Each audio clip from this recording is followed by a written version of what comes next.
эле кылымдар бою озеки түрдө сактап келген чоң казынасы бул Манас эпосу. Эпостун китеп бетине түшүрүлгөнү экинчи өмүр берилгени деп эсептелсе, эми бул мурас жыгач бетине сүрөт болуп түшүрүлүп келет. Мындай сүрөттү түшүрүү чоң түйшүктү талап кылаары көрүнүп турат.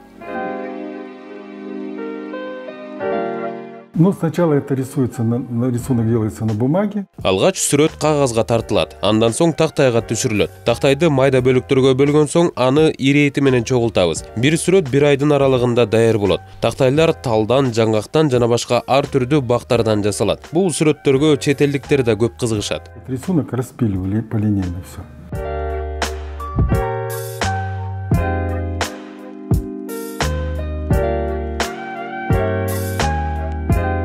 Бегайым 4 жылдан бери бул өнөр менен алектенип келет. Аталган жумуш анын хоббиси экенин айтып, улуу дастандагы өчпөс элестерди жыгач үстүнө чагылдыруудан ал ырахат алаарын кошумчалады. Баштаган жумушуңду чын дилиң менен берилип, анын бардык кыйынчылыктарына туруштук берип, акырына чейин чыдаганда гана өзүң каалагандай эмгек жаралат, дейт ал. Бул кол эмгегим менен уже 3 жылдан бери 4-жыл болуп бартат. Кызыкканыма.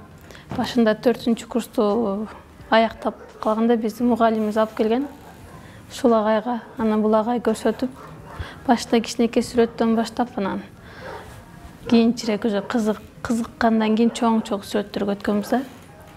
Азыр буюрса 20га жакын жумуштар болуп калды. Бир сүрөт жазсаң өзгөчө сонун болот, анан кийинкисин башкасын жасагың келет да. И заранее планируешь другую картину дегенде. Өзгөчө бир кишилер болот да, кызыккандар. Аларды кандай отуруп иштеген кишилер жакшы болот да сүрөттөрү.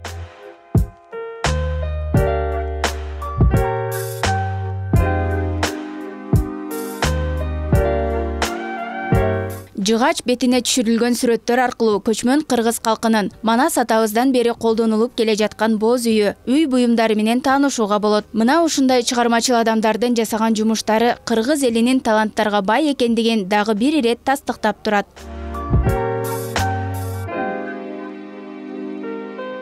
Жазгүл Маналиева, Алтынбек Кубанычбеков, Таң маанай берүүсү.